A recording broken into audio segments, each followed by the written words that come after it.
Okay, so I'm just trying to show how to use the Android Maps application offline, completely offline, no data, no wireless, and to get directions for several destinations at once. So let's just say for the beginning, I have the wireless connection on it, and I will just click here. And there's an options here, offline areas. And you may notice I already downloaded my area map, but let's say you don't, so you need to choose the place where you're living or you want to drive, and just include the map so as to get all the possible destinations of your trip. You may want to just click download. I won't do it because I already have mine. Once it's downloaded, you'll notice, like, this is my map actually. You notice a note here, expires May 17 unless updated. You may just don't pay attention to it from the start, but that's a mistake, because what happens is that once you pass May 17, the map will probably still keep working for a while, but one day when you are offline, maybe you are driving your car, so you'll just notice you try to start up the application and it won't show up. It will just, the map will be missing lines and streets and so on. What happens is that actually Android wants to force you to keep these maps updated, even though you think there won't be any important changes to your roads or road works or something like this. Android actually is forcing us to update this thing, and I will say it's probably updating. We will need to update this at least once a month. So once a month, you need to connect to your internet connections or data, and you need to update your map. Otherwise, you will have troubles later on. So let's say you already downloaded this thing and you want just to start using it. Let's just, I was thinking about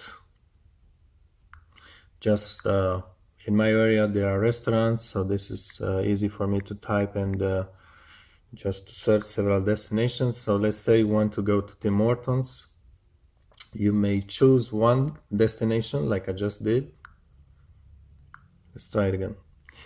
Tim Hortons. So let's choose this one, the first one.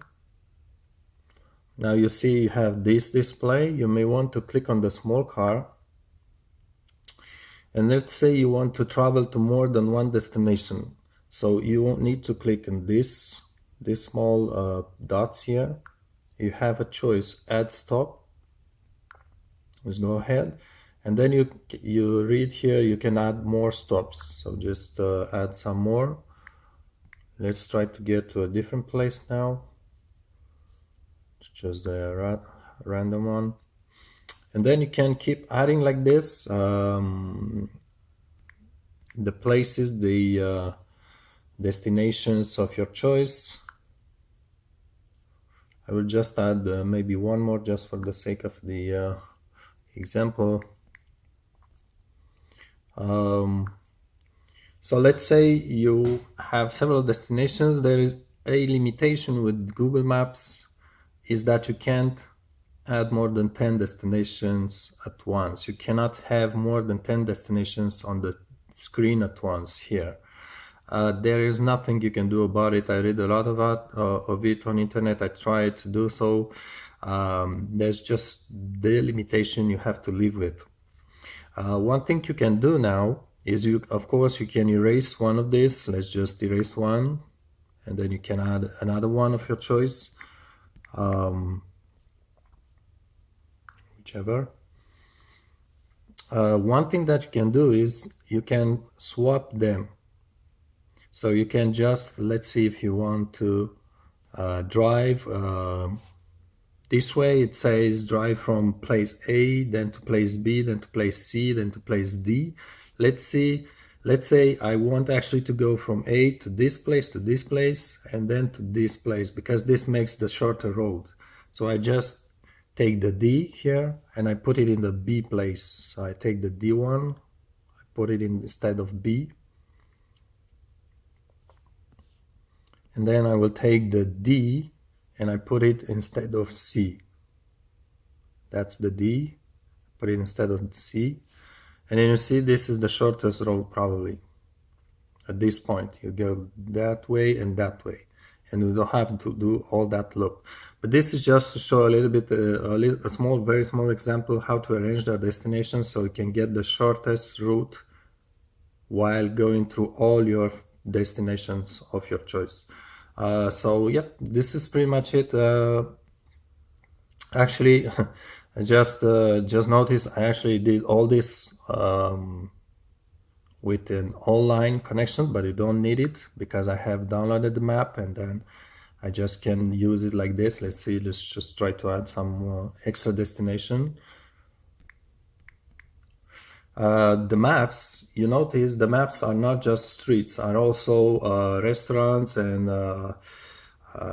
whatever touristic destinations or movie theaters or something like this.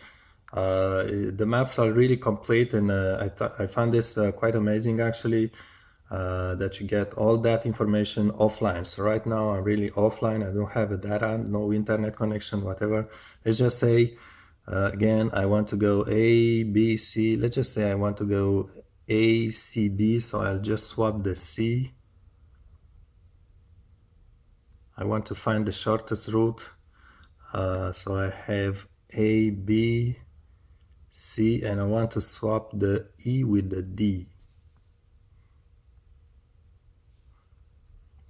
So that should be my shortest route.